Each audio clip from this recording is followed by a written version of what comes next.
ज्यादा मेहनत नहीं है लेकिन हाई वेटेज है। बोर्ड में भी हाई वेटेज है, मेंस में कंफर्म एक आता है, एडवांस में एक आता है। और कैलकुलस का सबसे इजी टॉपिक तो बस यही है, डिफरेंशियल इक्वेशन। मैं आपको जेई मेन के क्वेश्चन भी कराऊंगा 19 और 20 के, तो आप देखेंगे कैलकुलस आखिरी टॉपिक है सेकंड पार्ट का, लेकिन सबसे इजी। आप इसको अच्छे से करना। मैंने आज सुबह आपको थ्योरेटिकल नोट्स भेजे हुए हैं, क्योंकि कुछ चीजें मैं पूरा पहले आज ही ये टॉपिक पूरा डिस्कस कर दूंगा, और ये अभी चलेगा, ये टॉपिक सिस्टमेटिक होगा। लेकिन आप ध्यान रखना, मेंस में एक और एडवांस में भी एक और बोर्ड में भी अच्छा वेटेज है, लगभग 6 मार्क 5-6 मार्क का आता है। और इसके बाद शुरू करेंगे टेंजेंट नॉर्मल, डिग्री मैक्सिमम। तो आप लोगों ने सुना होगा कल जो अपने एचआरडी मिनिस्टर है, शिक्षा मंत्री, सिलेबस में जेई के सिलेबस में कोई ज्यादा चेंजेस नहीं होने वाला, एक आध ऑप्शन बढ़ सकता, वो मैं आपको लगभग बता दूं, बस एक दो पॉइंट बताऊंगा। ऑप्शन ये आ सकता है कि अभी जो जेई में 75 क्वेश्चन आते थे, उसकी जगह 90 हो सकते हैं, और 15 जो क्वेश्चन जो सिलेबस 11-12 का रिड्यूस किया इस साल के लिए, 15 क्वेश्चन वो आपको ऑप्शन में दे सकते हैं, मतलब एक्स्ट्रा क्वेश्चन दे सकते हैं। करना तो 75 ही है, सपोज एक एग्जांपल दे रहा हूं, तो 90 दे दिए तो हर सब्जेक्ट में 5-5 की चॉइस मिल गई आपको। जैसे किसी बच्चे ने जो 20% सिलेबस नहीं पढ़ा, तो वो भी 75 अटेम्प्ट कर सकता है। लेकिन उसमें उन लोगों के लिए ज्यादा फायदा होगा जो पूरा सिलेबस पढ़ रहे हैं 11-12 का, क्योंकि बेटा कभी जो इजी टॉपिक से टफ आ गया और टफ से इजी आ गया, तो आपको आपने पढ़ा है, तो यदि 5 क्वेश्चन की चॉइस मिलती है फिजिक्स में, केमिस्ट्री, मैथ्स में, तीनों ईच, तो उसमें फायदा मिल सकता है। एग्जाम होंगे, सब टाइम पे होंगे, तो मैंने आपको पहले भी ये बोला था कि आप तो सिस्टमेटिक और एडवांस में कोई फर्क नहीं पड़ने वाला।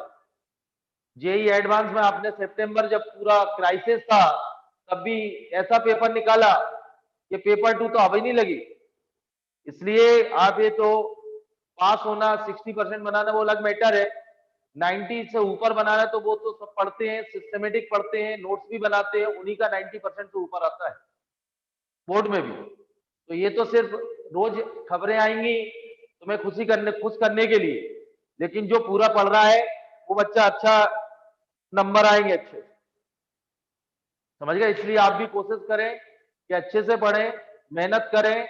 ये तो चलता ही रहेगा, 2 क्वेश्चन कम 2 ज्यादा उससे फर्क नहीं पड़ता, आईआईटी पे तो फर्क नहीं पड़ता।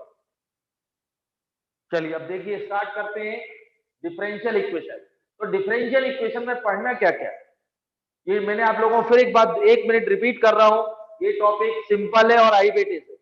तो नोट्स मैंने भेजे हैं, ध्यान सुनिए। पहला है डेफिनेशन, सेकेंड पॉइंट है order and degree, third point है general and particular solution, particular solution,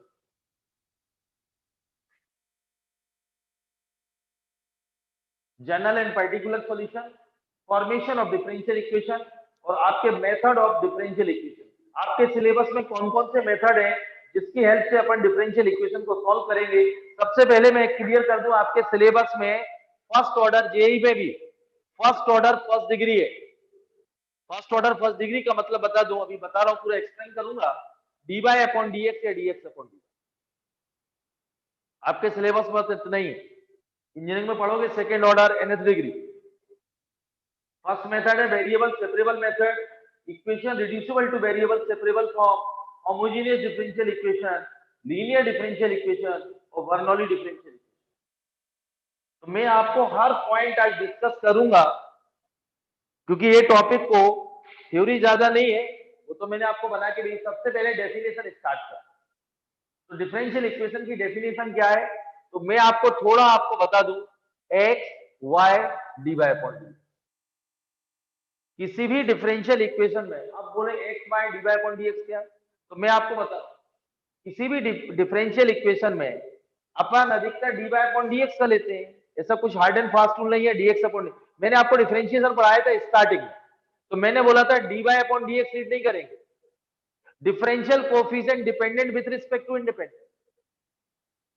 काय का डिफरेंशिएशन कर रहे हैं, differential coefficient dependent with respect to independent. Clear है, जैसे D alpha upon D beta, तो वहीं से समझ में आता है alpha dependent on beta. Differential coefficient dependent with respect to independent. तो D alpha upon D beta है, तो अल्फा कैसा होगा डिपेंडेंट, बीटा कैसा होगा इंडिपेंडेंट। तो मैं आप लोगों को पहले ध्यान सुनना बेटा, डेफिनेशन सब लिख के भेज चुका हूं। डेफिनेशन है किसी भी डिफरेंशियल इक्वेशन में डिपेंडेंट वेरिएबल में d Y upon D x का डिफरेंशियल कोफिशिएंट दे रहा हूं, तो इसमें बेटा y डिपेंडेंट है और x इंडिपेंडेंट। यदि मैं dx अपॉन dy का लूंगा तो x डिपेंडेंट है y इंडिपेंडेंट। इसलिए मैं बोल रहा हूं इसकी डेफिनेशन है किसी भी डिफरेंशियल इक्वेशन में dependent variable comma independent variable and differential coefficient dependent variable with respect to independent. मतलब इक्वेशन में यदि तीन टर्म्स हैं डिपेंडेंट, मैं बात करूं यदि d by upon D x, तो बेटा differential coefficient dependent with respect to independent. Clear? तो उसमें बेटा बाई के टर्म होना चाहिए, एक्स के टर्म होना चाहिए और d by upon D x. मतलब डिफरेंशियल इक्वेशन में तीनों टर्म इन्वॉल्व है, dependent variable, independent variable, differential coefficient dependent with respect to independent. तो वो क्या कहलाती है डिफरेंशियल इक्वेशन। जैसे एग्जांपल है d by upon D x plus 2xy equal to 0। कोई भी ले लीजिए, d square y upon D x square plus x D Y upon D x plus 3 equal to 0। Clear है? किसी भी डिफरेंशियल इक्वेशन में मैंने सब सिस्टमेटिक लिख के भेज दिया, आपका डेफिनेशन समझिए। किसी भी मैंने आपसे बोला मैं यूज कर रहा हूं word differential coefficient dependent with respect to independent. मतलब यदि d Y upon D x की है तो वाई डिपेंडेंट है, और d x upon D y की है x dependent on y. Clear है? तो डिफरेंशियल इक्वेशन में क्या क्या इन्वॉल्व होना चाहिए, x y D Y upon D x. तो इसलिए लिख रहा हूं क्योंकि आप इससे फैमिलियर हो, नहीं तो मेरी भाषा में है कि क्या क्या इन्वॉल्व होना चाहिए, dependent variable, independent variable and differential coefficient dependent with respect to independent. यदि ये तीनों टर्म इन्वॉल्व है तो is called definition of differential equation. Definition clear है? ये एग्जांपल है, मैंने आपको लिख के भेजी हुई। पहला point clear, first point clear हो गया। सेकेंड, मैं अभी क्वेश्चन कराऊंगा और सबकी थ्योरी भी लिखाऊंगा, जो जो इंपॉर्टेंट होगी। मैं आपको ये पूरा पहले पूरा जो टॉपिक है उसको पूरा समझ लीजिए पहले। आज सेकंड पॉइंट की बात कर रहे हैं और ऑर्डर एंड डिग्री। तो मैं 1 to 1 चर्चा करेंगे। ऑर्डर, यदि अपने जो डिफरेंशियल इक्वेशन, अब तो समझिए आप डिफरेंशियल इक्वेशन में क्या क्या इन्वॉल्व है, x y D Y upon D x. X y मेरा पर्पज ये नहीं है एक्स, वो तो अपन फैमिलियर इसलिए एक्स वाई बोल रहा हूं, नहीं तो मैं बोलता dependent variable independent variable and differential coefficient dependent with respect to, ये तीनों involve is called differential equation. अब सेकंड अपन बात करते हैं ऑर्डर एंड डिग्री। पहले ऑर्डर की बात करें। आपके पास जो डिफरेंशियल इक्वेशन है,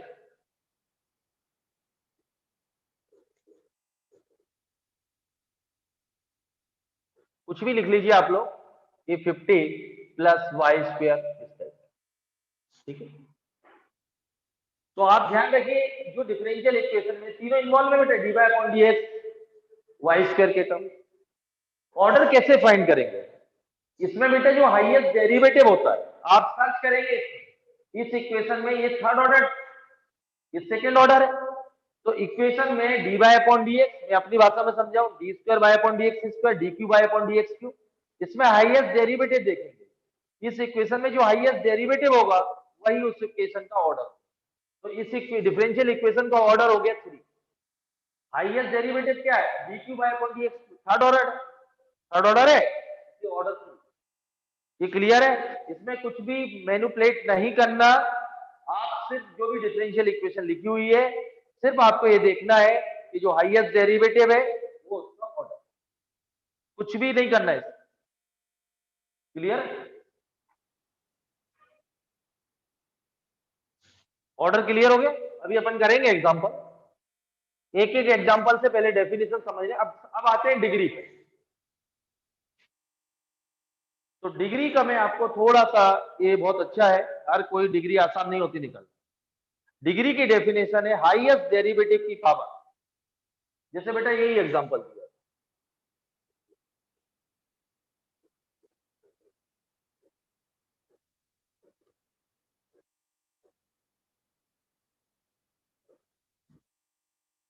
यही एग्जांपल, ऑर्डर तो 3 है। ये क्लियर है? हाईएस्ट डेरिवेटिव की जो पावर है वो डिग्री है। तो पहले आपको हाईएस्ट डेरिवेटिव सर्च करना है, हाईएस्ट डेरिवेटिव इसकी पावर कितनी 100, तो डिग्री 100। ये क्लियर है? लेकिन एक कंडीशन के साथ, डिग्री में कंडीशन क्या है वो समझा। ये तो सिंपल सा एग्जांपल लिया था, और लेते हैं 2-3 एग्जांपल। पहले समझ लीजिए बेटा, अभी नोट मत करिए, सब लिखा हुआ है, पर सीधे डेफिनेशन लिखा के क्वेश्चन करेंगे। पूरा टॉपिक आप समझ लें, डिग्री कैसे निकाल। एक कंडीशन है डिग्री में, हाईएस्ट डेरिवेटिव की पावर है वो तो डिग्री सही है, लेकिन ऐसा नहीं है कोई। इसे एक एग्जांपल दे,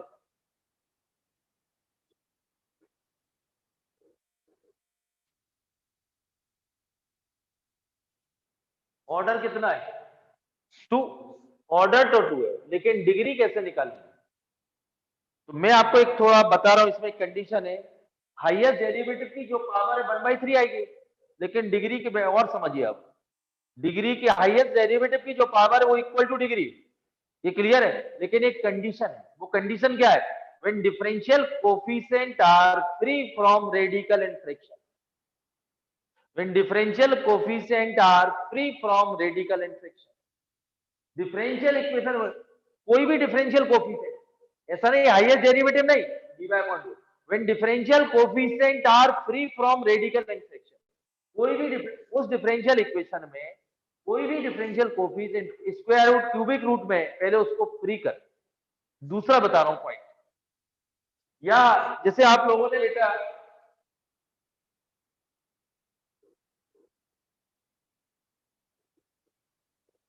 ये पॉलिनोमियल एफ ऑफ एक्स लिख लीजिए, पॉलिनोमियल क्लास 8, 9, 10 में पढ़ो। इसकी डिग्री कितनी है 3 है। तो मैं आप क्लास 8 में आ जाइए, इसकी डिग्री 3 है बेटा, एल्जेब्रिक पॉलिनोमियल है। तो मैं आपको अब 2-3 डेफिनेशन बताऊंगा इसका। हाईएस्ट डेरिवेटिव की पावर डिग्री है, लेकिन when differential coefficient are free from radical and fraction. Second बता रहा हूं, आप डिफरेंशियल इक्वेशन को डिग्री ऑर्डर निकालते समय कोई जरूरत नहीं, लेकिन यदि आप डिग्री निकाल रहे हैं तो वो डिफरेंशियल इक्वेशन क्या डिफरेंशियल कोएफिशिएंट के, ये डिफरेंशियल कोएफिशिएंट है, क्या वो पॉलिनोमियल फॉर्म में रिप्रेजेंट हो रही है। पॉलिनोमियल फॉर्म में मतलब 1/3 नहीं, ए की a0 x की power n plus a1 x की power n minus, algebraic polynomial. तो इसको आप पहले जो डिफरेंशियल इक्वेशन आपको दिख रही है उसको पॉलिनोमियल फॉर्म में अरेंज कर लो। तो इसका क्यूबिक, इसकी पावर क्या लेंगे 6, तो ये 2, ये 3। अब ए ऑर्डर 2 डिग्री 2, ये पॉलिनोमियल फॉर्म में जो भी डिफरेंशियल कोएफिशिएंट है उस सभी को कैसा है, मैंने आप पहले 2 बताया, when differential coefficient are free from radical and fraction, या उसको डिफरेंशियल कोएफिशिएंट इक्वेशन कैसे, डिफरेंशियल कोएफिशिएंट की इक्वेशन उसको काय में अरेंज कर ले पॉलिनोमियल। यदि आप पॉलिनोमियल फॉर्म में रिप्रेजेंट कर पा रहे हैं तो डिग्री निकालना पॉसिबल है, नहीं तो डिग्री निकालना पॉसिबल नहीं। डिग्री की डेफिनेशन क्लियर। अभी 1-2 एग्जांपल और, अभी अपन करेंगे, बहुत सारे क्वेश्चन मैंने आपको भेजे हैं।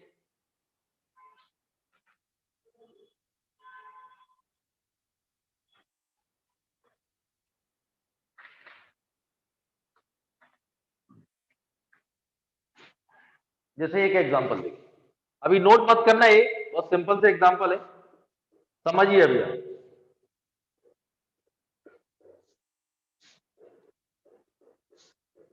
एक्स आई, ये बेटा पॉलिनोमियल फॉर्म में लिखी हुई है इक्वेशन, तो ऑर्डर के लिए जरूरत नहीं है। हाईएस्ट डेरिवेटिव कितना है, इस डिफरेंशियल इक्वेशन में सर्च करें हाईएस्ट डेरिवेटिव क्या 2, तो ऑर्डर इज 2।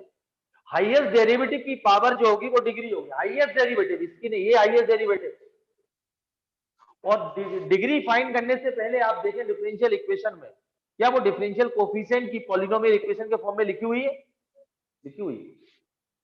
या कोई भी डिफरेंस, अपनी भाषा में बोलूं तो कोई भी differential coefficient square root cubic root या log dy अपॉन dx इस टाइप की फॉर्म में, sin dy अपॉन dx इस टाइप की फॉर्म में नहीं होना चाहिए। यदि आप उससे फ्री कर पाते हैं तो डिग्री निकले। तो ये इसकी डिग्री कितनी होगी, ऑर्डर टू डिग्री 3। क्लियर है? एक एग्जांपल और दे, अभी तो आप सिर्फ डेफिनेशन समझने पे जोर दीजिए, मैं फिर आपको आगे पूरा क्वेश्चन कराऊंगा। dy upon dx plus cos dy upon dx equal to 0।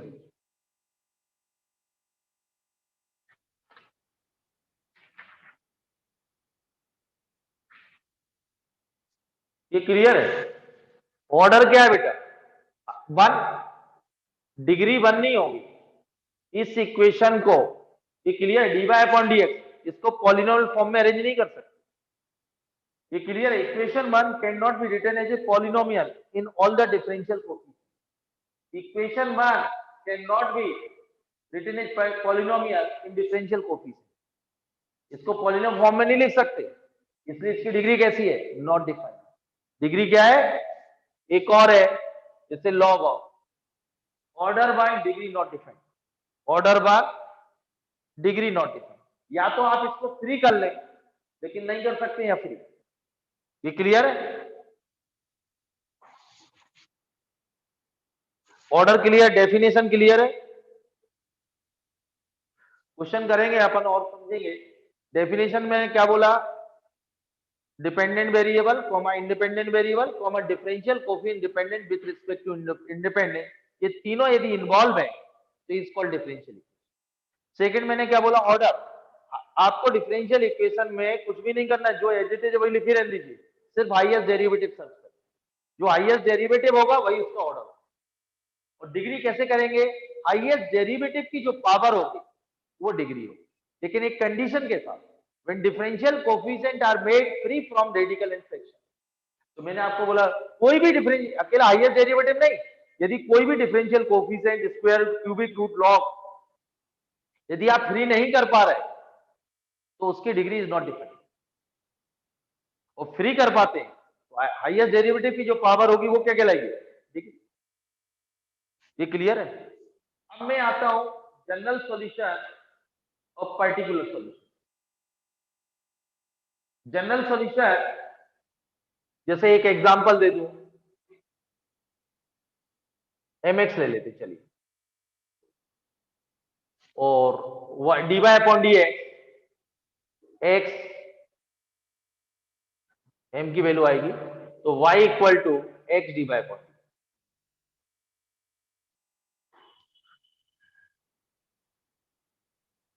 तो आपको ये बताना है ये कोई कर्व की इक्वेशन है, ये क्लियर है? तो इसके जनरल सॉल्यूशन ये है। तो मैं आपको ये बता दूं, क्या इसको ये सेटिस्फाई कर रही है? ये क्लियर है? चेक करके देख लीजिए, इसका डिफरेंशियल कोएफिशिएंट निकाला है, ये क्लियर? dy अपॉन dx क्या है? m। ये क्लियर है? और आप इसमें वैल्यू रखें, दोनों बराबर। ये क्लियर है? यदि वो सेटिस्फाई कर रही है तो जनरल सॉल्यूशन है, और सेटिस्फाई नहीं करती तो जनरल सॉल्यूशन नहीं। एक एग्जांपल और दे, चलिए मैं आपको एक उल्टा सिंप्लीफाई करके बताता हूं, dy upon dx equal to x, फिर पर्टिकुलर सॉल्यूशन इससे समझना चाहिए। एक्चुअली ये वेरिएबल सेपरेबल है x dx, यदि इंटीग्रेटिंग बोथ साइड तो y इक्वल टू क्या होगा? x square by 2 plus 2। ये जनरल सॉल्यूशन। ये क्या है? जनरल सॉल्यूशन और पर्टिकुलर सॉल्यूशन। तो मैं आपको पर्टिकुलर सॉल्यूशन ऐसा गिवन रहता है, मैं आपको बता, इसका मतलब है y equal to 1 at x equal to 1। ये क्लियर है? y equal to 1, initial condition को समझ रहे हैं? y equal to 1 at x, इसमें रख दीजिए 1 इक्वल टू 1/2, तो c की वैल्यू क्या आ गई? 1/2। तो कर्व की इक्वेशन क्या आ गई? तो मैं आप लोगों को ये बता रहा हूं, ये जनरल सॉल्यूशन इस पर्टिकुलर वैल्यू के लिए, इस पर्टिकुलर इनिशियल कंडीशन के लिए c की वैल्यू हाफ, तो इसको बोलेंगे पर्टिकुलर सॉल्यूशन।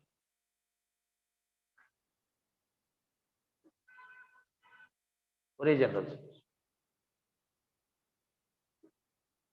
इस पर्टिकुलर वैल्यू के लिए इस डिफरेंशियल इक्वेशन का सॉल्यूशन है।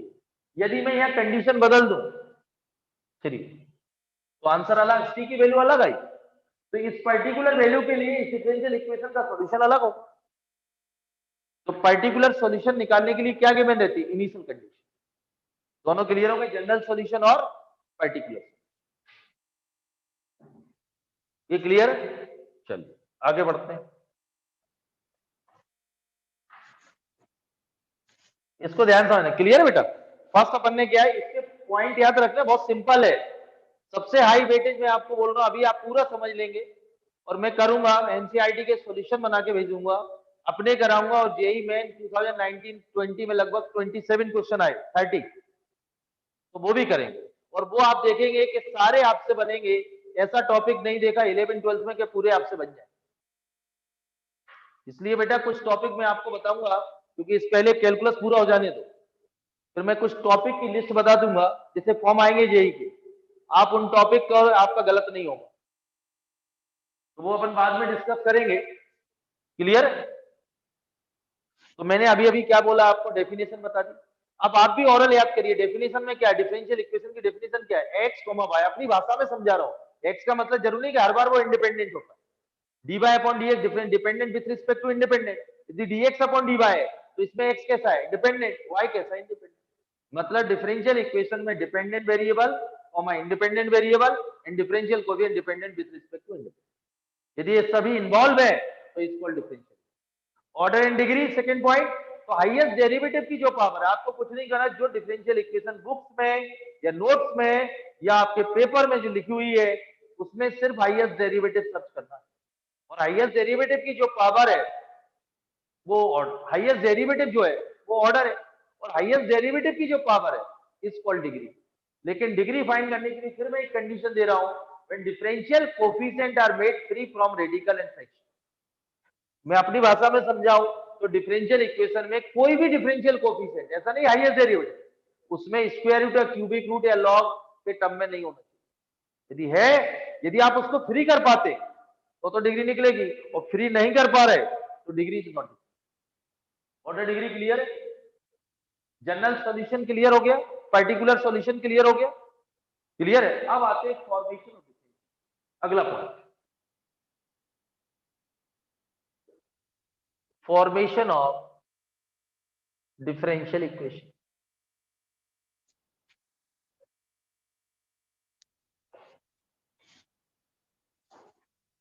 ये बहुत इंपॉर्टेंट है। फिर मेथड ऑफ डिफरेंशियल इक्वेशन आते हैं, आपके सिलेबस में कौन कौन से मेथड है, उनकी हेल्प से कैसे डिफरेंशियल इक्वेशन को सॉल्व करें, उस पर आते हैं।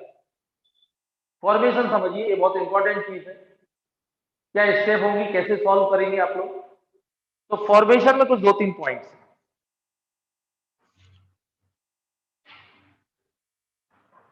इसकी सारी थ्योरी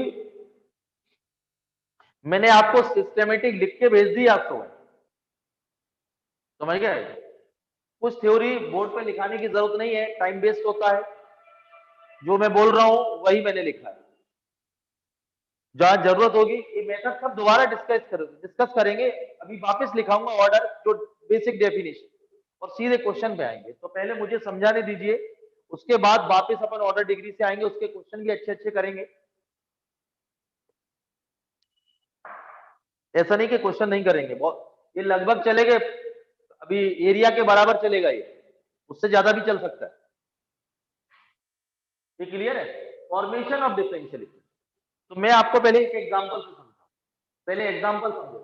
तो इसमें फॉर्मेशन में आपको आर्बिट्री कांस्टेंट, अब आर्बिट्री कांस्टेंट भी दो टाइप के, मैं यहां रोकूंगा आपको। जैसे बेटा ए साइन है और b cos, a and b are arbitrary constant. अब इसको देखें, C1 plus C2 sine of x plus C3 plus C4 e to the power x plus C5। तो मैं आपको आर्बिट्री कांस्टेंट और इंडिपेंडेंट आर्बिट्री कांस्टेंट वो समझाने की कोशिश करूंगा। फिर फॉर्मेशन पे आते हैं। तो बेटा इसमें number of arbitrary constant a and b दो है। तो सबसे पहले आपको मुझे इस कर्व की कोई इक्वेशन दी गई, इसकी डिफरेंशियल इक्वेशन फॉर्म करना है। क्या फॉर्म करना है? तो इसको पहले लेते, फिर इस पे आते।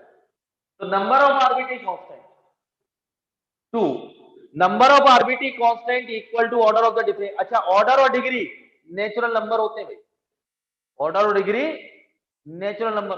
तो यहीं से समझ में आ जाएगा, जैसे मैंने एक पहला एग्जांपल लिया था D square bye upon D x square की पावर 1/2। तो मैंने आपसे पूछा था डिग्री फाइंड करें, हाईएस्ट डेरिवेटिव ऑर्डर तो 2 आ गया, लेकिन यहीं से समझ में आता है ऑर्डर एंड डिग्री क्या होते हैं, natural number.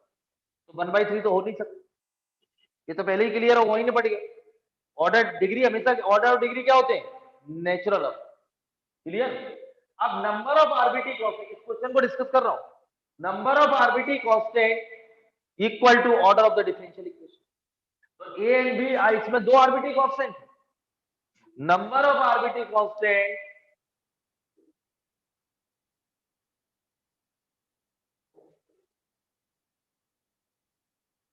Equal to order of the differential.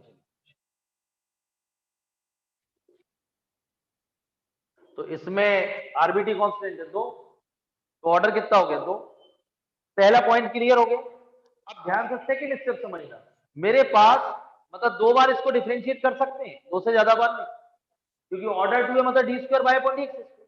तो बेटा एक ओरिजिनल इक्वेशन होती है, एक गिवन इक्वेशन है, और मैंने आरबीटी कांस्टेंट निकाली है तो ऑर्डर पता चल गया, तो इसको 2 बार डिफरेंशिएट करिए। चलिए इस क्वेश्चन को अपन बाद में लिखते हैं, इसको बाद में लिखते हैं। ये क्लियर है, number of arbitrary constant equal to order of the differential equation. तो मैंने इससे पहचाने 2 आरबीटी कांस्टेंट है, तो ऑर्डर तो 2 हो गया, तो इसको 2 बार डिफरेंशिएट करिए। Differential both side with respect to x.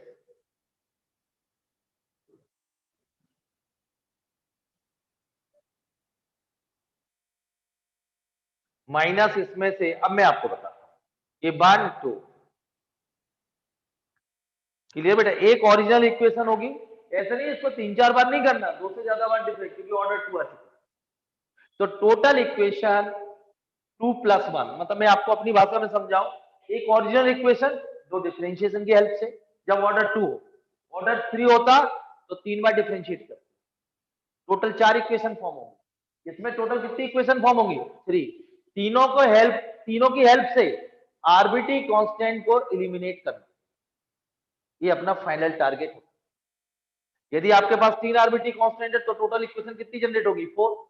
यदि n आरबीटी कांस्टेंट है, टोटल एक तो ओरिजिनल रहेगी, और n आरबीटी कांस्टेंट है तो ऑर्डर कितना होगा उसका, n। तो उस इक्वेशन को कितनी बार डिफरेंशिएट करेंगे, n टाइम। तो टोटल इक्वेशन कितनी जनरेट होगी, n+1 की इक्वेशन जो जनरेट हो रही है उनकी हेल्प से n आरबीटी कांस्टेंट को एलिमिनेट करिए। यदि आप इनको फ्री कर लेते हैं आरबीटी कांस्टेंट, तो वही उसकी डिफरेंशियल इक्वेशन। जैसे देखिए आप लोग, मेरा फंड क्लियर है concept. Number of arbitrary constant equal to order of the differential equation, 2 आ गया, इसको 2 बार डिफरेंशिएट कर दीजिए, टोटल इक्वेशन बनेगी 3, एक ओरिजिनल 2 डिफरेंशिएशन। तो तीनों इक्वेशन की हेल्प से आरबीटी कांस्टेंट को एलिमिनेट करना है। यदि अपन उस इक्वेशन को आरबीटी कांस्टेंट फ्री कर लेते हैं तो इसको डिफरेंशियल इक्वेशन। तो यहां तो डायरेक्ट है, माइनस कॉमन ले लो, ये क्या है, y, ये फ्री हो गया बेटा, प्लस इसकी डिफरेंशियल इक्वेशन ही है। और आप इंजीनियरिंग में पढ़ोगे इसका सॉल्यूशन ही होगा। क्लियर है, ध्यान से समझ लीजिए। मैं एक बार और आपको लाया था इंडिपेंडेंट आरबीटी कांस्टेंट, वो भी समझो। ये क्लियर है, मतलब कोई भी क्वेश्चन हमने और दे देता हूं, 1-2 एग्जांपल और आपको मैं फिर कराऊंगा, एक क्वेश्चन वापस कराऊंगा बेटा। अभी मैं आपको थोड़ा पहले पूरा टॉपिक ही पूरा समझा दूं, पहले एक एग्जांपल और ले। Number of arbitrary constant is 1, ये क्लियर है, तो एक ही बार डिफरेंशिएट करें और इन दोनों की हेल्प से m को फ्री करना है, तो y m की वैल्यू रख दीजिए, ये आंसर।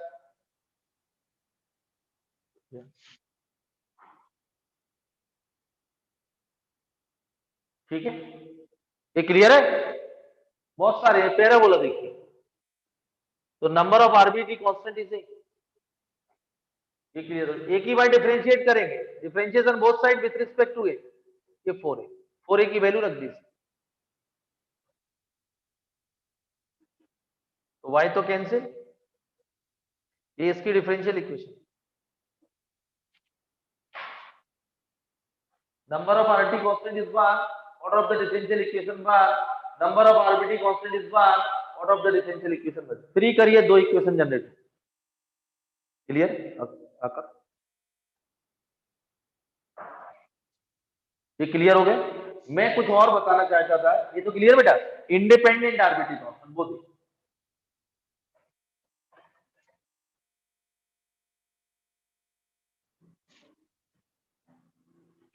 इसके बाद मेथड पे आते हैं। इंडिपेंडेंट आरबीट्री कांस्टेंट आप देखें, मैंने अभी अभी एक एग्जांपल दिया।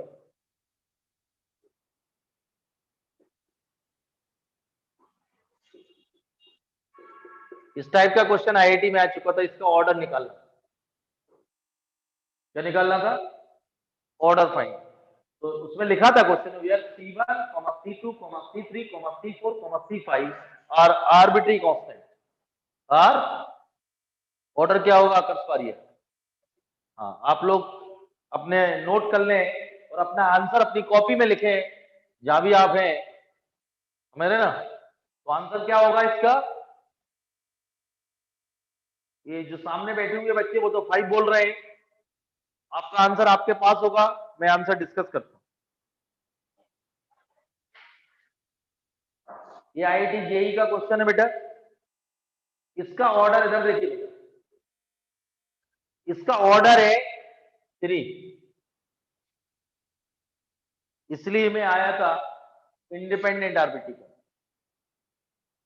एक्चुअली ये तो आपकी बुकों में दिया हुआ है, इसलिए मैंने वही वर्ड यूज किया था।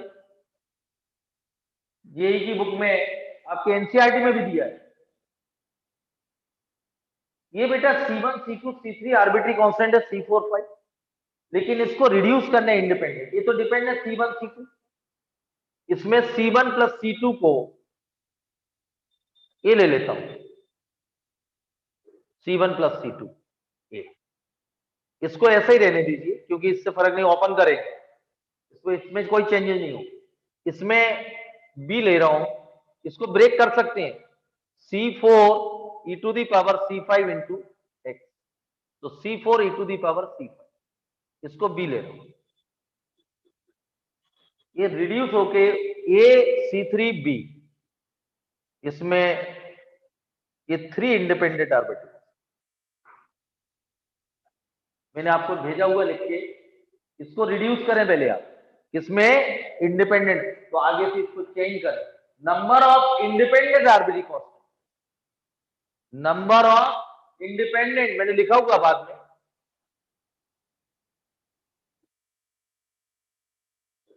एक्चुअली ये number of independent arbitrary constant equal to order of the differential. तो इसमें इंडिपेंडेंट आर्बिट्री कांस्टेंट कितने हैं? 3, तो ऑर्डर क्या होगा इसका? 3, ऑर्डर क्या होगा? अब आपको क्लियर हो गया? Independent in the number of independent arbitrary constant equal to order of the differential equation. Order 3 तो डिफरेंशिएट करें, डिफरेंशियल इक्वेशन यदि निकालना है।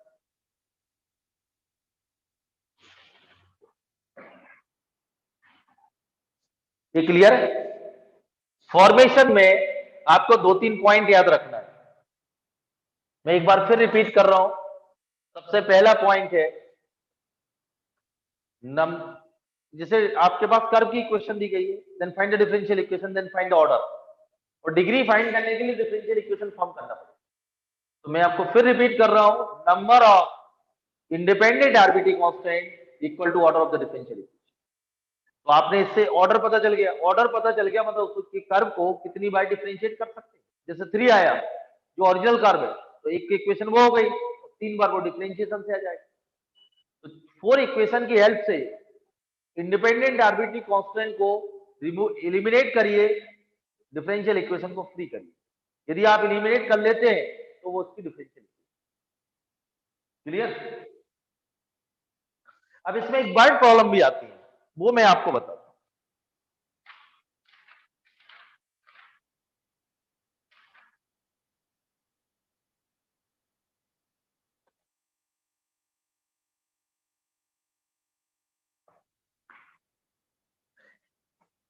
ये एनसीईआरटी का क्वेश्चन, एक बर्ड प्रॉब्लम मैं आपको लिख रहा हूं, फिर अपन मेथड पे आते हैं। आप तो सिर्फ अभी समझिए आप, फिर मैं लिखाता हूं।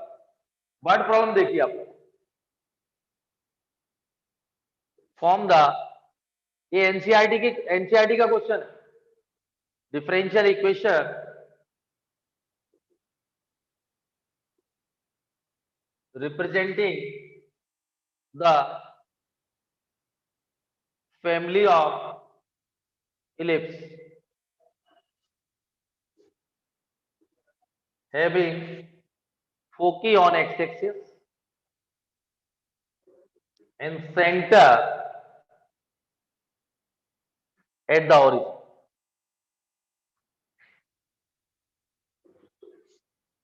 इसको समझिए। तो इसमें बेटा आपका कोऑर्डिनेट की इक्वेशन बहुत स्ट्रांग होना चाहिए बनाना। अब इसको ध्यान से पढ़िए, इसकी मुझे डिफरेंशियल इक्वेशन निकालना है। एक फैमिली दी गई है किसकी, इलिप्स की। Form the differential equation representing the family of ellipse having foci on axis and centre at the origin. ये दो इंफॉर्मेशन देख के आपको क्लिक होना चाहिए। स्टैंडर्ड इलिप्स है बेटा, दो इलिप्स होते हैं, x square upon A square plus Y square upon B square equal to 1। ये क्लियर। इसका सेंटर क्या होता है, 0 0। अब आपके पास देखिए बेटा, x square upon A square plus Y square upon B square equal to 1। ये क्लियर है। फोकी ऑन एक्स एक्सिस तो सेंटर एट द ओरिजिन। तो बेटा फोकी ऑन एक्स एक्सिस तो ए ग्रेटर देन बी वाला केस है, ऐसा बने। ऐसे बहुत सारे बन सकते हैं, ए और बी तो चेंज होगा। सेंटर कहां है, सेंटर 0 0 है और फोकी ऑन एक्स एक्सिस है। तो कौन से एलिप्स का फोकई और एक्स एक्सिस पर लाई करता है, ए ग्रेटर देन बी का, और बी ग्रेटर देन होता तो ऐसा बनता। यदि मैं इसको चेंज कर दूं, तो फर्क नहीं पड़ेगा आंसर पे, क्योंकि ये भी अननोन है। यदि फोकी ऑन बाय एक्सिस है तो बी ग्रेटर है। दो इंफॉर्मेशन दी इलिप्स के बारे में, centre at the origin, foci on axis. इससे पता चलता है स्टैंडर्ड इलिप्स है, और स्टैंडर्ड इलिप्स दो ही होते हैं, x square upon A square plus Y square upon B square equal to 1। ये ग्रेटर देन बी है, सेंटर तो दोनों के ओरिजिन होते हैं। ये ग्रेटर देन बी है तो foci lie on the X axis, और बी ग्रेटर देन है तो foci lie on the Y. ये क्लियर है। अब देखिए, अब मैं इसको क्वेश्चन, अभी वर्ड प्रॉब्लम में क्या, अभी तक मैं आपको हिंट कर रहा था, जैसे y equal to m x, y square 4x, तो कर्व की इक्वेशन दी गई थी। आपको ये तब क्यों पढ़ेंगे बेटा, अभी और क्वेश्चन कराऊंगा, इसमें आपको कर्व की इक्वेशन भी निकालना पड़ेगी। उसके बाद आपको इंडिपेंडेंट आर्बिट्री कांस्टेंट पहचानना पड़ेगा, इसलिए थोड़ा टफ है यहाँ का। ये क्लियर है। अब इसको सॉल्व करके बताता हूँ, फिर मेथड पे आता हूं।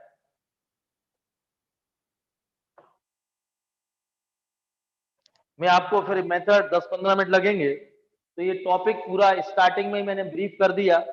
हर टॉपिक का पढ़ाने का तरीका अलग अलग है, समझ गए। तो इसको सॉल्व करते हैं। ये तो क्लियर है, इलिप्स की इक्वेशन आ गई। उसने दो इंफॉर्मेशन क्या दी थी, कौन सा इलिप्स लेना है जिसका सेंटर तो ओरिजिन हो और focal lie on the X axis. Standard है, ये ग्रेटर देन बी है आपके सामने, तो ये भी बदलेगा तो ये चेंज होगा।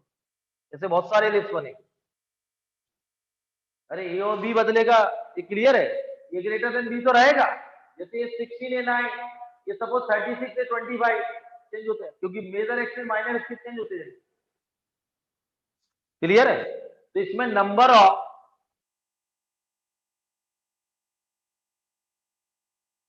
इंडिपेंडेंट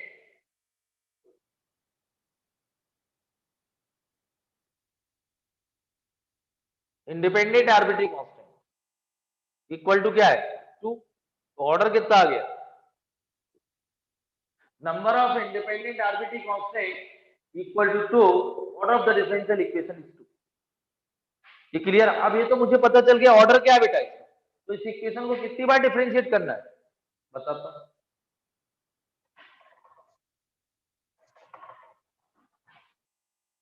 इसको ध्यान समझिए।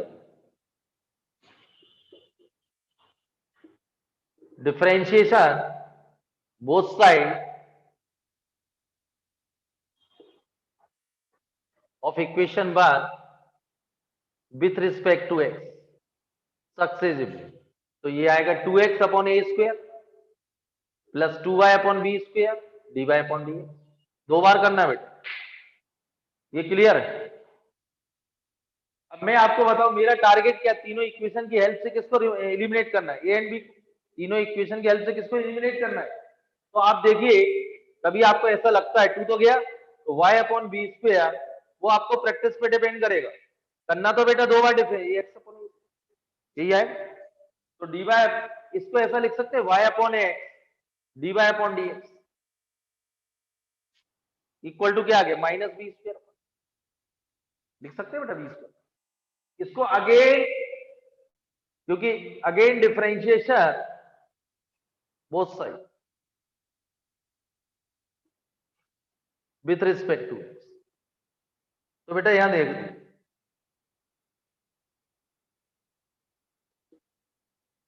और कांस्टेंट का डिफरेंशिएशन क्या हो जाएगा फिर, तो मेरा यही काम हो गया ए बी को यही एलिमिनेट हो गए। अब ये इससे जो भी प्रोडक्ट रूल लगाएंगे, या प्रोडक्ट रूल लगा रहा हूं, इसको फर्स्ट फंक्शन, तो first function differentiation of second, तो D square bye upon D x plus second function into differentiation of first, तो ये आएगा y upon x D square bye upon D x plus ये D Y upon D x तो अलग लिख लीजिए और यहाँ क्वेश्चन टूल लगाइए, X D Y upon D X minus Y X का 1 डिवाइडेड बाई एक्स, ये क्लियर। एक्स स्क्वायर एलसीएम ले रहा हूं तो यहाँ एक्स वाई आएगा, x y d square y upon D x, clear बेटा। और यहाँ मल्टीपल कर दो तो plus x D Y upon D x का होल माइनस वाई और d Y upon D x,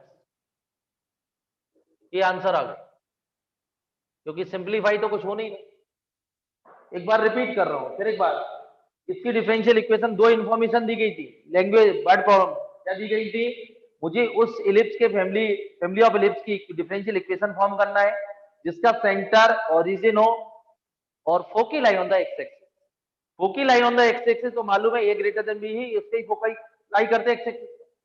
equation centre at the origin by use किया है इसलिए एक्सिस के स्टैंडर्ड ली। नंबर ऑफ आर्बिट्ररी कांस्टेंट्स में कितने, 2, ऑर्डर 2, 2 बार डिफरेंशिएट किए, एक बार किया इसको थोड़ा सा रीअरेंज किया क्योंकि राइट साइड में कांस्टेंट आ गया, जब डिफरेंशिएशन करेंगे तो राइट साइड 0 हो जाएगा और एक्स स्क्वायर एलसीएम लेंगे तो वो 0 में चला जाएगा, तो यह क्या आएगा एक्स वाई, ये क्या आएगा x D Y upon D x whole square minus y D Y upon, तो इस टाइप की ये डिफरेंशियल इक्वेशन। तो मैं आपको एक और बता रहा हूं, तो इसका ऑर्डर तो 2 आ गया और डिग्री तो इसकी हाइयर दे रहे, तो ऑर्डर 2 डिग्री 1,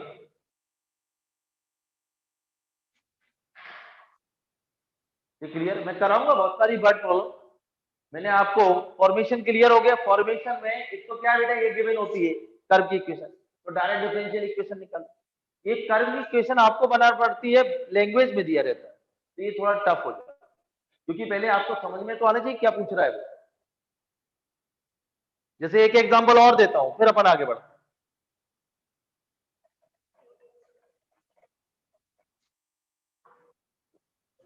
एक एग्जांपल और दे रहा हूं,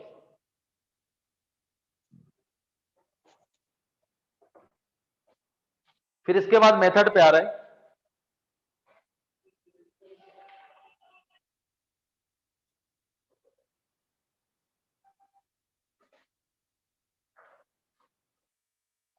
एक देखिए, form the differential equation of the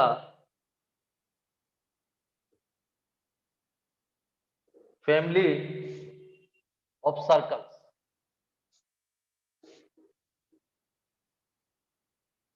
touching x-axis at the origin।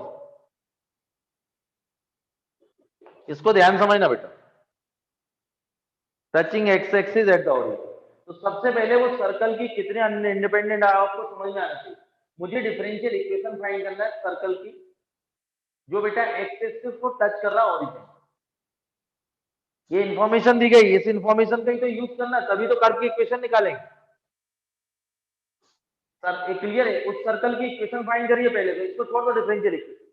Class 11 में मैंने पढ़ाया था find the equation of circle touching the X axis at the origin, touching the X axis. तो देखिए आप लोग, ये देखिए touching x axis at the origin, तो बेटा इस टाइप का सर्कल बनेगा, बहुत सारे बनेंगे इस टाइप में। Touching x axis at the origin, तो इसका सेंटर कहां लाई करेगा, 0 कॉमा ए ले ली, वाई एक्सिस पर लाई करेगा, तो इसका सेंटर 0 0 है, रेडियस क्या होगी इसकी ए। क्लास 11 में पहले दिन पढ़ाया था सर्कल, तो इसकी इक्वेशन हो गई x square by minus a का whole square equal to, equation of circle touching x axis at the origin, touching x axis at the origin, तो सेंटर कहां लाई करेगा, वाई एक्सिस, तो सेंटर के कोऑर्डिनेट क्या होंगे, ये डिस्टेंस ये लेता हूं, तो रेडियस होगी तो 0 कॉमा ए। इसको थोड़ा सिंप्लीफाई करें, x square plus Y square minus 2ay, ये स्क्वायर कैंसिल, तो नंबर ऑफ आरबिटरी कांस्टेंट कितना है 1, what of the differential equation is 1। अब डिफरेंशियल इक्वेशन फाइंड करना है, तो differentiation both side with respect to x, तो 2x plus 2y dy upon dx minus 2a dy upon dx, तो यहां से x की वैल्यू आ गई x plus Y Y bar divided by Y bar equal to a।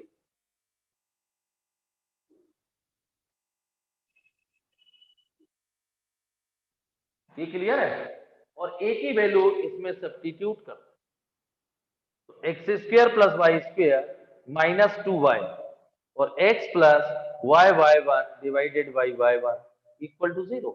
LCM ले लीजिए, X square plus Y square, ये Y one minus 2xy minus 2y square Y one, तो 2y स्क्वायर, तो X square minus y square Y one minus 2xy, ये differential equation आ गई, इसकी dy upon dx 2xy divided by x square minus y, ये इसकी differential equation.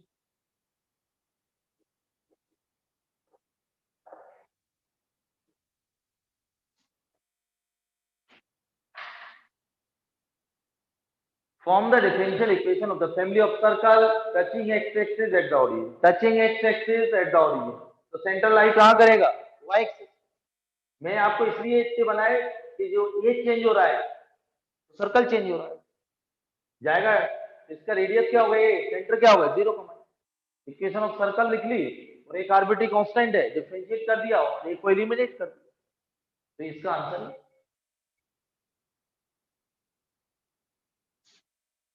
लिखना नहीं है, अभी मैं आपको कराऊंगा, ये सारे क्वेश्चन कराने वाला हूं और मैंने भेजे भी आपको हैंड रिटन, तो मैंने आपको बोला ये क्लियर हो गया, डेफिनेशन क्लियर हो गई, order and degree, general solution and particular solution, और उसके बाद फॉर्मेशन।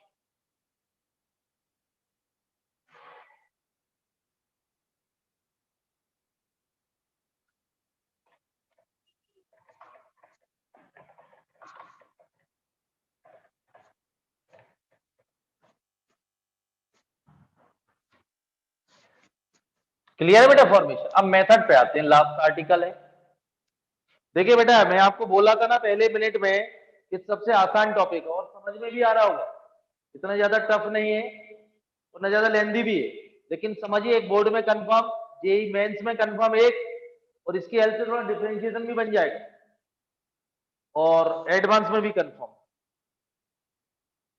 देखा बेटा सिलेबस यदि हमें खत्म करना हो तो हर एक के दो एग्जाम्पल लेके आज ही निपटा दें, पूरे डिफरेंशियल इक्वेशन आज ही कंप्लीट, 10 दिसंबर 11 दिसंबर।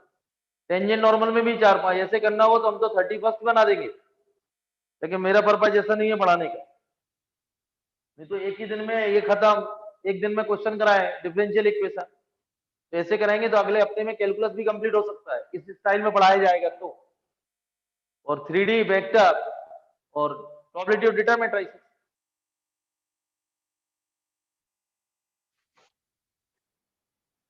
लेकिन बेटा फरवरी से पहले नहीं होना जेई में, आप तो फायदा उठाइए, जो यदि कोई भी कुछ भी चेंजेस होते हैं थोड़ा, और वो आपके फेवर में ही होंगे, और बता दें जो भी चेंजेस होंगे आपके फेवर में होंगे, आपके फेवर में। मैंने आपको एक सिंपल सा कल उनकी जो बातचीत में लगा था, तो मैंने एक सिंपल सी भाषा में बोला है, यदि 75 की जगह 90 आते हैं तो हर सब्जेक्ट में 5-5 क्वेश्चन की चॉइस मिलती है, तो उसमें बहुत अच्छा चांस मिल सकता है।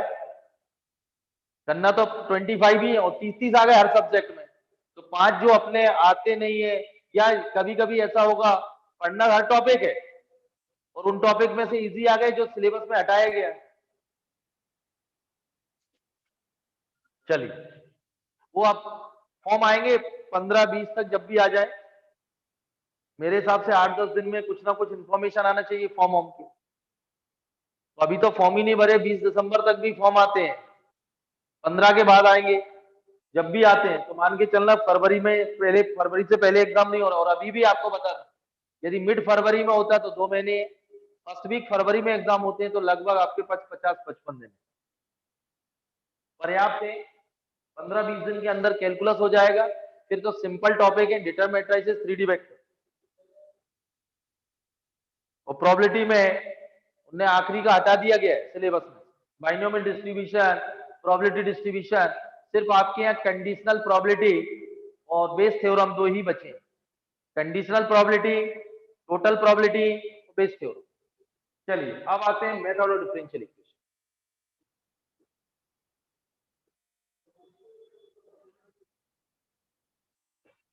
इसको ध्यान समझना बेटा।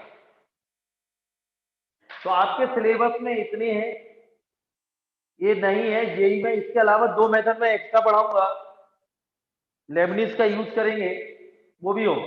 तो फर्स्ट अपनी बात करते हैं वेरिएबल सेपरेबल।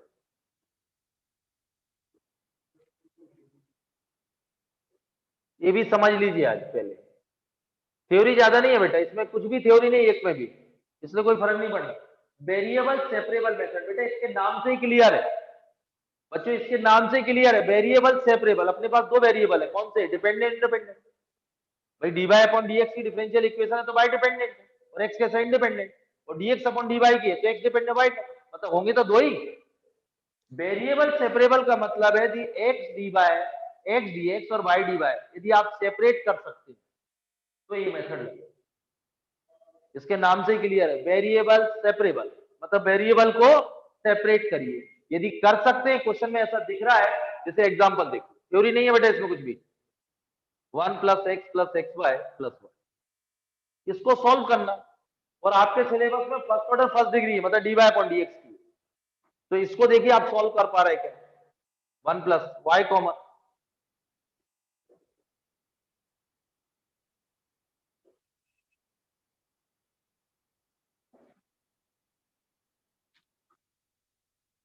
अब ध्यान सुनिए भाई, मैंने पहला वेरिएबल, अब क्या सेपरेट कर पा रहे हैं आप? देखिए हो रहे हैं बेटा, ये हो गए integrating both side.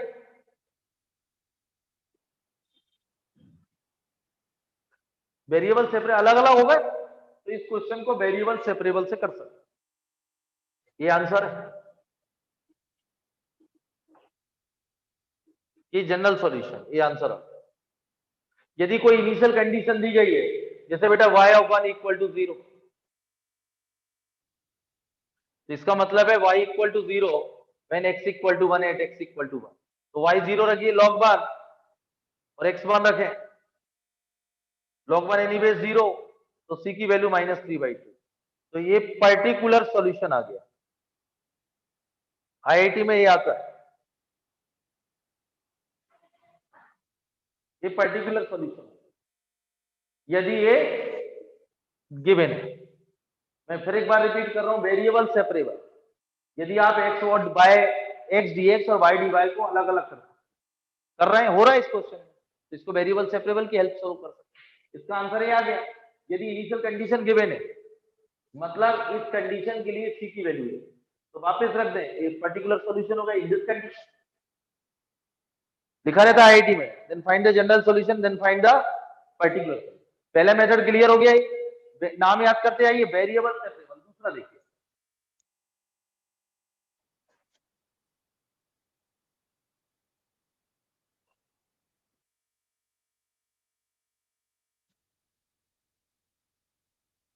Second method देखिए, equation reducible to variable separable form.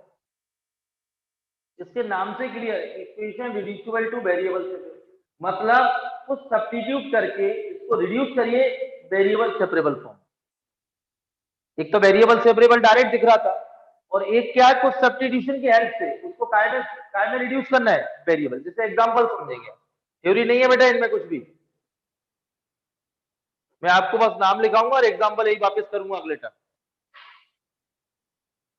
अब बेटा इसमें एक dy अलग अलग नहीं हो रहा है क्या, स्क्वायर है। यदि मैं इसको सब्स्टिट्यूट कर दूं, ये भी ले लेता हूं, differentiation both side with respect to x, तो 4 plus dy upon d equal to dv upon d. तो dy upon dx, dv upon dx -4, यहां सब्स्टिट्यूट कर रहा हूं, तो dv upon dx -4 v square, dv upon dx v square plus 4 यानी 2 square. अब variable separable बन गए बेटा, और इंटीग्रेटिंग बोथ साइड, ये आंसर है। एक बार रिपीट कर रहा हूं, equation reducible to variable separable form, इसके नाम से क्लियर, ये क्लियर है।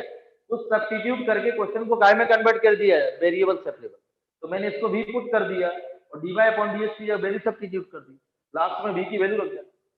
ये क्लियर है बेटा, तो ये चेंज सेपरेट कर सकते हैं, तो वेरिएबल सेपरेबल हो।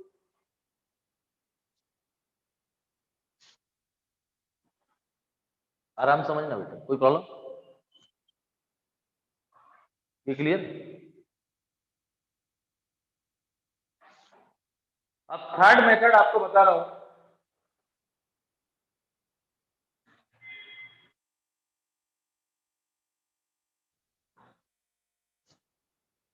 सेकेंड मेथड क्लियर है बेटा, वेरिएबल सेपरेबल, x dx और y dy अलग अलग। दूसरा method clear, equation reducible to variable separable form, equation reducible to variable separable form. इसका एक और देख, एक और एग्जांपल बता दो।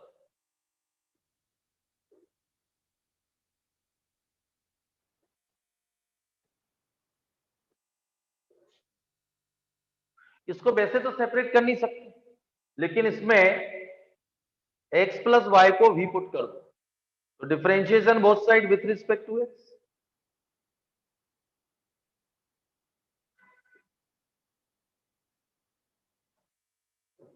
dy अपॉन dx की जगह क्या रख रहा हूं, dv अपॉन dx -1, और ये आएगा sine v plus cos v, तो dv upon dx 1 plus sine v plus cos v, और ये इंटीग्रेशन की वेरिएबल सेपरेबल बन गया।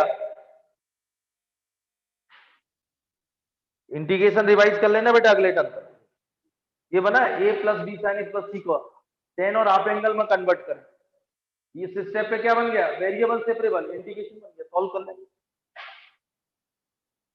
क्लियर है बेटा, सेकंड मेथड क्लियर है, equation reducible to variable separable form. अब थर्ड मेथड की बात करेंगे, homogeneous differential equation.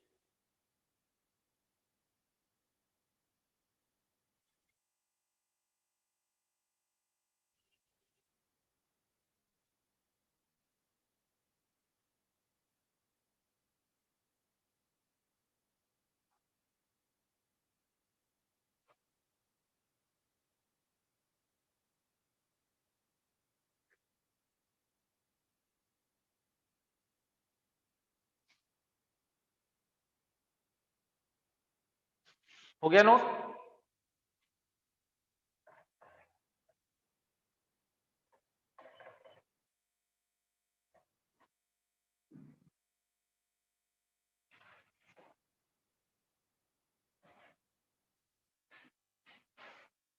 Third method है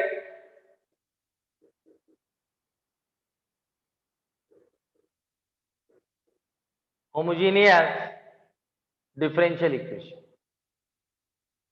तो आप पहचानेंगे कैसे, इसमें देखिए बेटा थोड़ा प्रॉब्लम रहती है बच्चों को कि पहचान नहीं पाते, लीनियर है, बर्नौली है, होमोजेनियस है, वेरिएबल सेपरेबल है, इक्वेशन टू वेरिएबल सेपरेबल, ये प्रॉब्लम रहती है थोड़ा पहचानने, तो वो बता रहा हूं।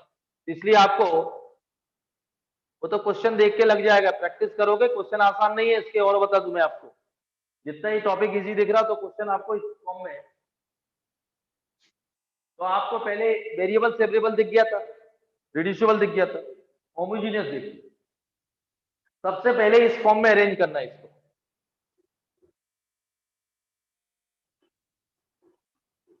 इस फॉर्म में dy upon dx equal to this f of x y divide by 5।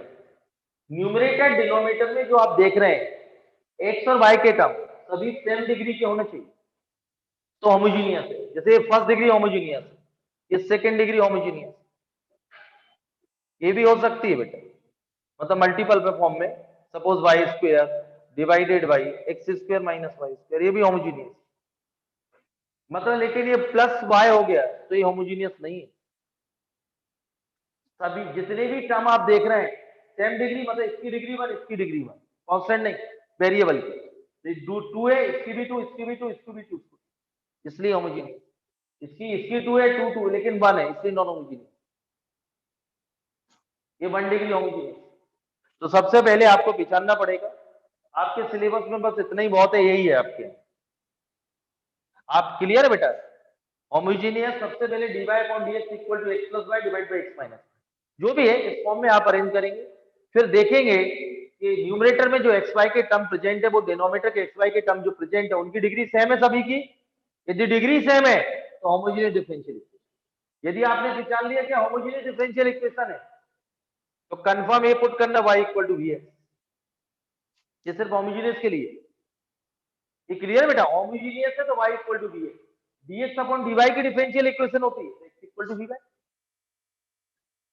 ये क्लियर? तो differentiation both side with respect to x, तो dy अपॉन dx आएगा v प्लस x। तो dy upon dx replacing by v plus x plus vx divided by x minus v। y की जगह vx put कर दी तो आप यहां देखेंगे v plus x dv upon dx, ये x कॉमन लेके कैंसिल आउट हो जाएगी। v को राइट साइड ले 1 plus v divided by 1 minus v, x dv upon dx, ये 1 plus v minus v plus v divided by, ये clear? 1 plus v square divided by 1 minus. और इस step पे आके वेरिएबल सेपरेबल बनी बेटा, 1 minus v divided by 1 plus v square, ये dv। एक बार फिर रिपीट कर रहा हूं, homogeneous differential equation dy upon dx example है। पहचानेंगे कैसे वेरिएबल सेपरेबल लग रही इक्वेशन।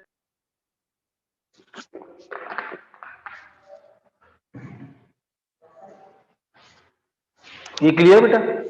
अब फोर्थ मेथड है,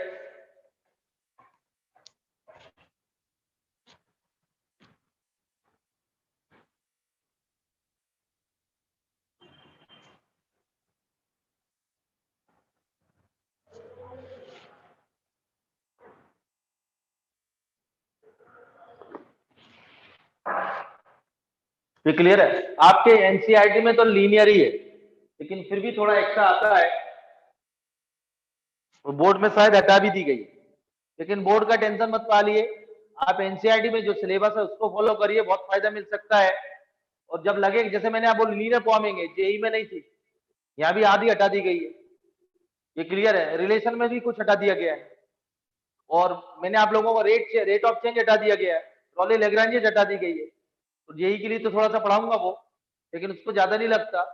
सबसे बेटे एओडी में टेंजेंट नॉर्मल इंक्रीडिव मैक्सिमम वो तीनों रखे उनने। मैट्राइसिस में रो एलिमेंट्री हटा दे, तो मैं आपको उस दिन भी बोला था, आज भी यही वर्ड यूज कर रहा हूं।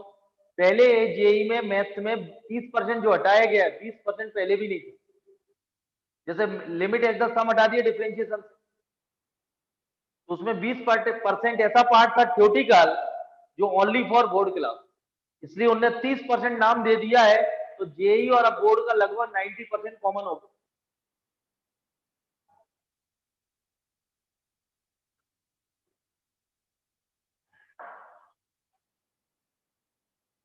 और बोर्ड की डेट आ जाए, जब बोर्ड के हिसाब से रिवीजन करेंगे, कोई भी अभी रुकिए आप, एक सैंपल पेपर ले लेना आप लोग, अभी नहीं, ये 15-20 दिन रुकने के बाद, जब ऐसा तो नहीं तो थोड़ा सा बोर्ड में सिलेबस और कट कर दें तो फिर नया पेपर बने, तो वेट करना, जनवरी में लेना, जब डेट क्लियर हो जाए जब आप सैंपल पेपर खरीदना, सैंपल पेपर के हिसाब से फिर बोर्ड की करेंगे।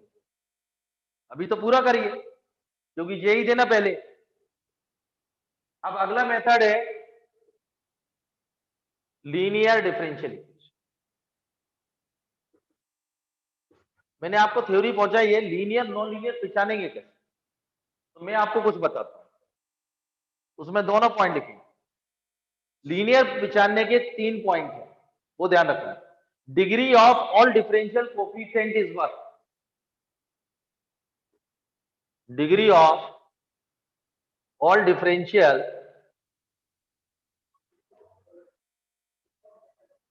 Coefficient is what, degree of all differential coefficient is what, degree of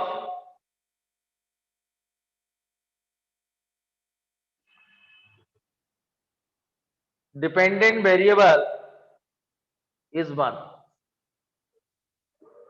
differential coefficient and dependent variable are not multiply together.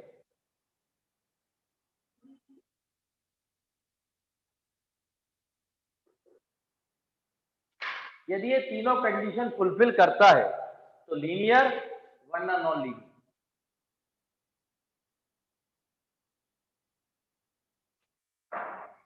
एक एग्जांपल दो, degree of all differential coefficient is 1, differential equation में जो आपको ऊपर दी गई है उसमें जितने भी differential coefficient d y upon d x, d square bye upon d x square, जितने भी प्रेजेंट है सभी की डिग्री 1 होना चाहिए।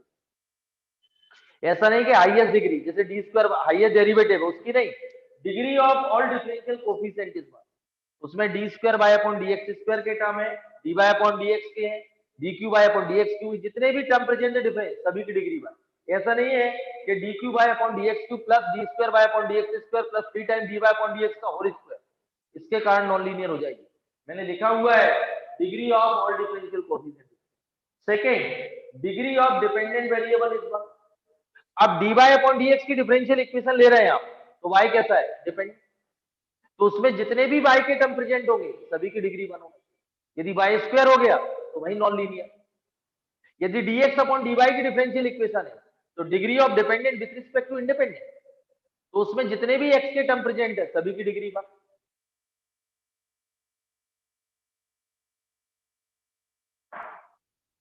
ये क्लियर?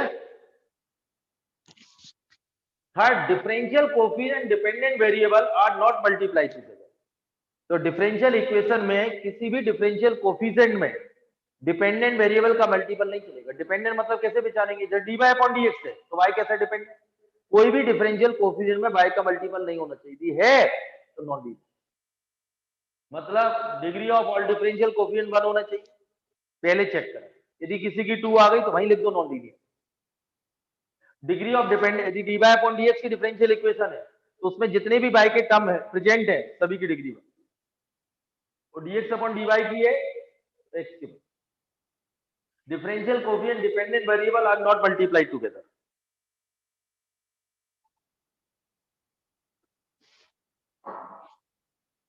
ये क्लियर? जैसे मैं एक एग्जांपल देता हूं, ये डिफरेंशियल कोफिशिएंट दो सिलेबस में आपके यहाँ, केस टाइप 1 और टाइप 2, तो अब मैं आज इसको डिस्कस कर रहा हूं। देखिए बेटा, इससे देखिए आपको पहचानना है, स्टैंडर्ड फॉर्म है आपके सिलेबस में, degree of all differential coefficient is 1, एक ही डिफरेंस 1 है, degree of dependent variable y dependent है तो y 1 है, और डिफरेंशियल कोफिशिएंट डिपेंडेंट है, इसमें y का मल्टीपल तो नहीं है, तीनों कंडीशन फुलफिल कर रहा है, तो ये बेटा लीनियर डिफरेंशियल इक्वेशन हो। और ये लीनियर डिफरेंशियल इक्वेशन की स्टैंडर्ड फॉर्म है, ये आपके सिलेबस में स्टैंडर्ड फॉर्म ऐसी होती है बेटा, ये लिखते हैं इसको dy upon dx px y qx। D by upon D x का कोफिशिएंट स्टैंडर्ड फॉर्म एक बार होना चाहिए।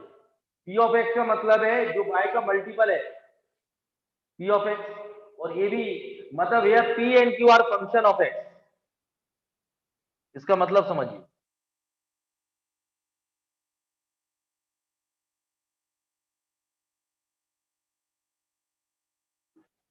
यदि आप कंपेयर करें तो पी ऑफ एक्स कितना आएगा, 1/x आएगा, और क्यू ऑफ एक्स क्या आएगा। तो इसको याद करना, मैं अभी कराऊंगा, अभी याद तो नहीं भेजा इसकी थ्योरी, मैं आपको समझा रहा हूं, इसके बाद बर्न नॉलेज, तो आपका सिलेबस कंप्लीट होगा।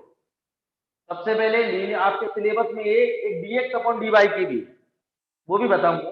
अभी आप इसको ध्यान समझिए, dy upon dx P of x मतलब यहाँ y का जो मल्टीपल है वो भी x के होना चाहिए, और राइट साइड में q, where p and q are function of x।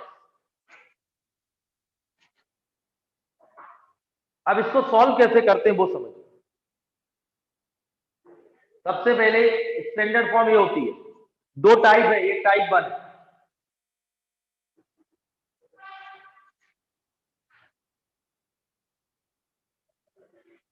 कोई भी क्वेश्चन को इस स्टैंडर्ड फॉर्म में इसका कोफिशिएंट +1 होना चाहिए, ध्यान रखना बेटा, ये 1, तो इसका y का जो कोफिशिएंट है वो p ऑफ x होगा इधर की। अब सॉल्व कैसे करते हैं तो क्लियर है।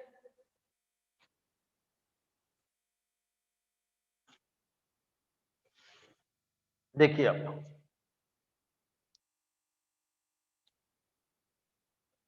पहले तो सबसे पहले आपको पहचानना लीनियर है क्या नहीं, यदि लीनियर पहचान ली तो ये स्टैंडर्ड फॉर्म है, ये आपके सिलेबस में, यहाँ से p और q निकालिए। स्टैंडर्ड फॉर्म याद रखना है, dy upon dx plus py equal to q, where p and q are function of x। अब स्टेप 1 इंटीग्रेटिंग फैक्टर बोलते हैं बेटा,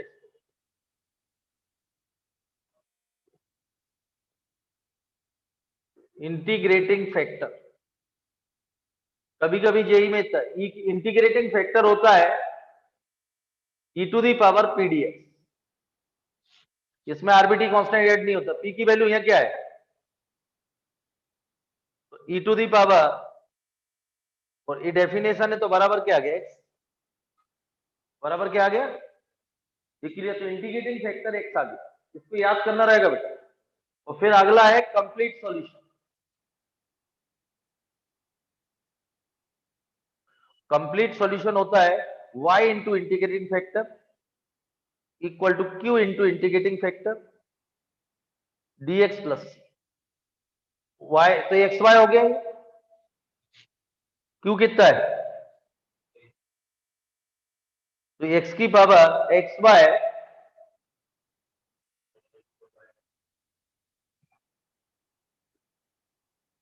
ये आंसर आ गया। अब कभी इनिशियल कंडीशन दी है y ऑफ 1 इक्वल टू 2, तो c की वैल्यू आ जाएगा, वो पर्टिकुलर सॉल्यूशन हो गया। आप इसको देख लीजिए, ये टाइप 1 है, लीनियर है, कंपेयर करेंगे, इंटीग्रेटिंग फैक्टर फाइंड करेंगे, कंप्लीट।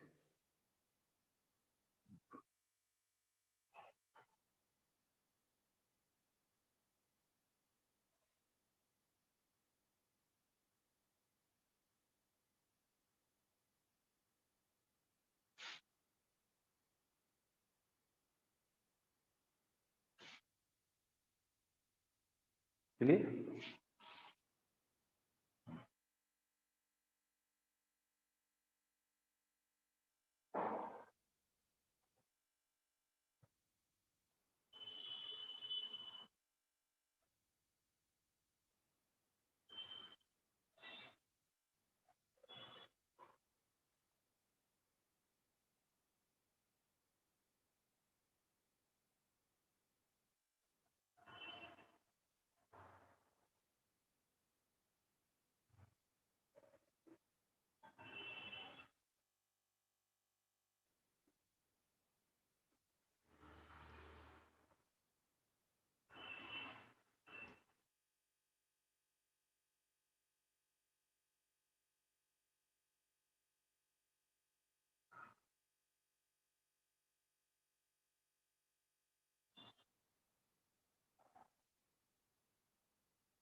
ये क्लियर है बेटा।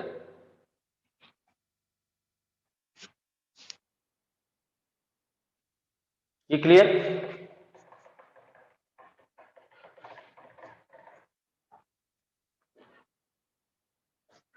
इसका टाइप 2 भी है।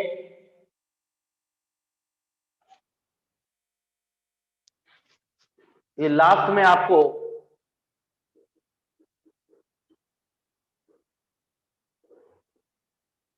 बर्नौलीज डिफरेंशियल इक्वेशन, इसका दूसरा नाम है, ये साइंटिस्ट का जो फिजिक्स में आप लोग पढ़ते हैं 11th में फ्लूइड मैकेनिक्स में, दूसरा नाम है, क्या पढ़ते हैं फ्लूइड मैकेनिक्स में, है ना? ये क्लियर है? इसका दूसरा है equation reducible to linear differential equation. Equation reducible to linear differential मतलब जैसे इक्वेशन वेरिएबल सेपरेबल था, उस सब्स्टिट्यूट करके लीनियर में कन्वर्ट करना, वो बर्नौली साहब ने किया था। तो पहले इसकी स्टैंडर्ड फॉर्म ये होती है, मैं इसको बता दूं पहले formula, P Y equal to Q into Y to the power, ये standard form of Bernoulli differential, where P and Q are function of X, where p and q are function of, ये clear है बेटा? तो इसके कारण पहली बात तो मैं आपको degree of differential coefficient is 1, degree of dependent variable ये तो 1 से ज्यादा है, इसलिए ये नॉन लीनियर, इसलिए नाम है क्योंकि मैंने आपको बोला था इसमें बाय डिपेंडेंट है, तो degree of all dependent variable is 1, degree of dependent variable is 1, इसकी तो 1 से ज्यादा है, इसलिए लीनियर तो है नहीं, इसलिए मैं नाम दे रहा था इसको equation reducible to linear differential equation, equation reducible to linear differential, इसको रिड्यूस करना काय में लीनियर, ये तो क्लियर है? ये standard form of Bernoulli differential equation, इसको कैसे रिड्यूस करते हैं वो समझ, ये तो एक्स के फंक्शन है बेटा, तो इधर जो बाई टू दी पावर जो बाई स्क्वायर हो उसको डिवाइड कर दीजिए बोथ साइड, ये मेथड बता रहा हूं, और put y to the power 1 by n minus n we,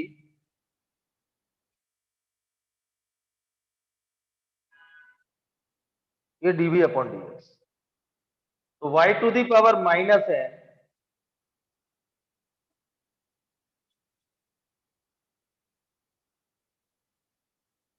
तो बेटा y to the minus n dy upon dx replacing by this, ये 1 माइनस एन तो कांस्टेंट है, plus pv equal to q, तो dv अपॉन dx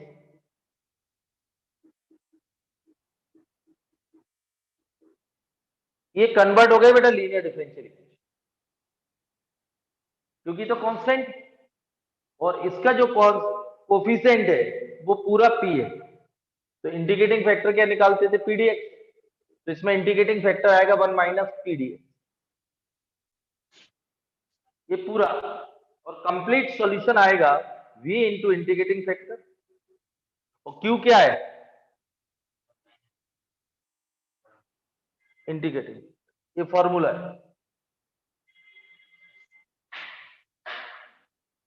ये linear में convert हो गई बेटा, तो इसका नाम था equation reducible to linear differential equation, समझ लीजिए, देख लीजिए, सब लिखाऊंगा अगले टर्म, लेकिन जो पार्ट 1 में ऑर्डर डिग्री पहचानने की मेथड वो आप आज रीड करेंगे, समझा दिया मैंने, अभी ये नहीं भेजे, मैं भेजूंगा, और इसकी थ्योरी देख ली बेटा, कोई भी थ्योरी नहीं है ज्यादा, क्योंकि ऑर्डर डिग्री की जो वर्ड प्रॉब्लम है जैसे वो आते हैं जेई, तो उसमें एक्चुअली कोऑर्डिनेट लगती है, ये मेथड है, तो मैंने आज आपको जो भेजे हैं फॉर्मेशन तक भेजे थ्योरी,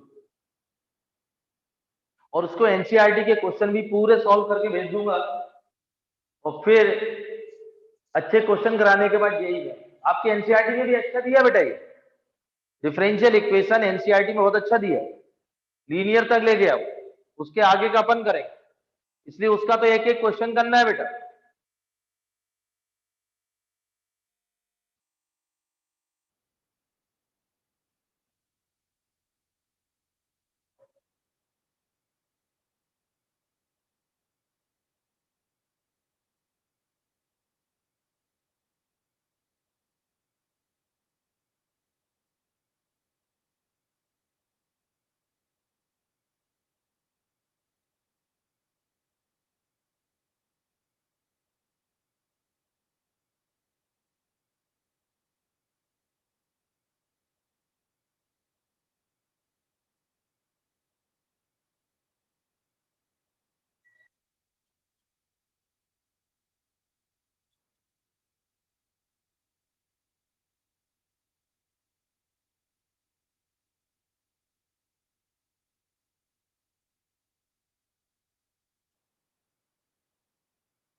ये क्लियर है बेटा?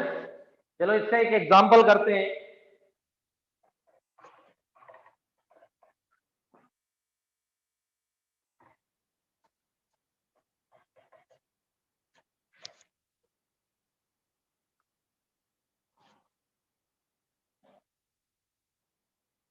एक एग्जांपल देखिए,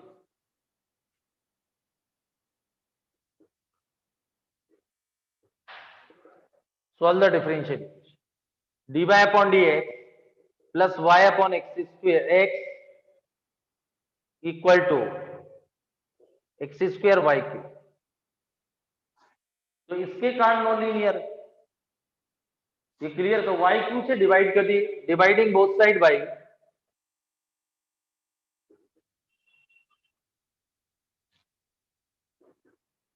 वाई क्यूब।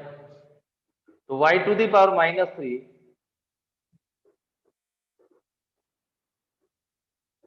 वाई की पावर -2 को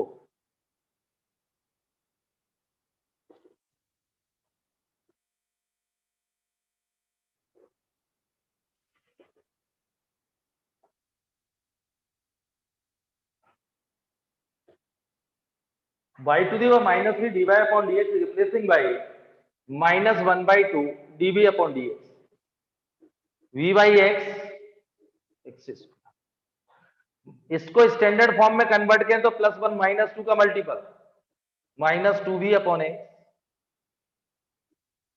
-2x, ये लीनियर बनी बेटा। अब कंपेयर करें dv अपॉन dx,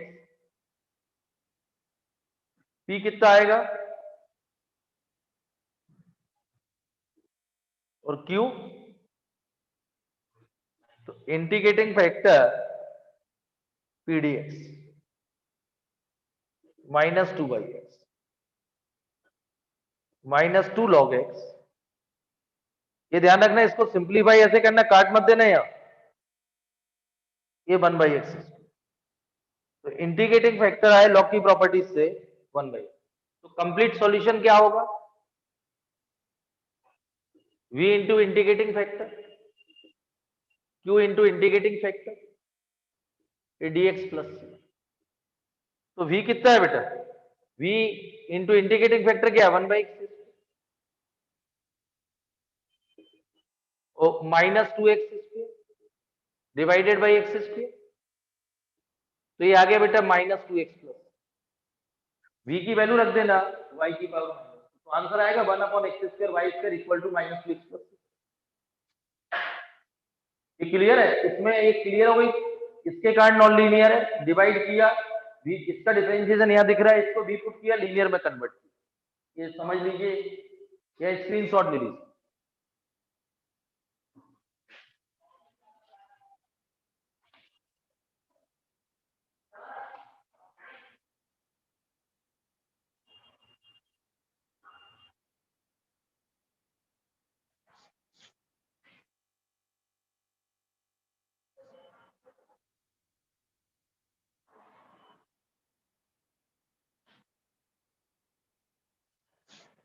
ये क्लियर?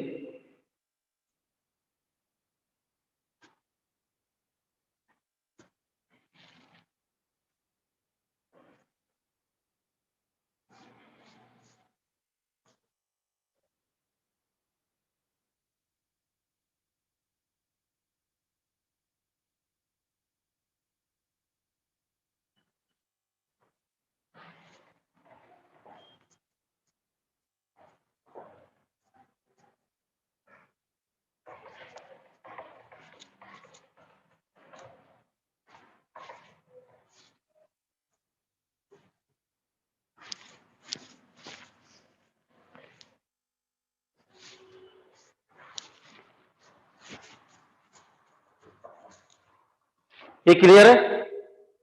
तो मैंने आप लोगों को आज definition, order and degree, general solution and particular solution, formation of differential equation, method of differential equation, variable separable method, equation reducible to variable separable form, homogeneous differential equation, linear differential equation और Bernoulli, ये सारा समझाने की कोशिश की है। पूरा देखा जाए कि किसी ने पहले से स्कूल में पढ़ रखा है तो शायद समझ में आएगा। और मैंने आपको आज फॉर्मेशन तक के नोट्स भेज चुका हूँ थ्योरी के, उसमें क्वेश्चन भी है और आगे पूरा एनसीईआरटी कर लेना अच्छे से। अभी अपन इसको, ये तो मेरी तरफ से तो लगभग आप समझ रहे होंगे तो आज ही कंप्लीट, लेकिन फिर भी मैं 5-6 लेक्चर इसको पढ़ाऊंगा, जेई के सारे क्वेश्चन कराऊंगा 2019 और 2020 के, और अभी आपको एनसीईआरटी के भी बेसिक, और यहाँ भी करेंगे, पूरा सिस्टमेटिक करेंगे, अगले टर्म से स्टार्ट करेंगे और ऑर्डर एंड डिग्री, तो डेफिनेशन लिखाऊंगा, उसके बाद सीधे क्वेश्चन कराऊंगा, सभी अच्छे। Thank you.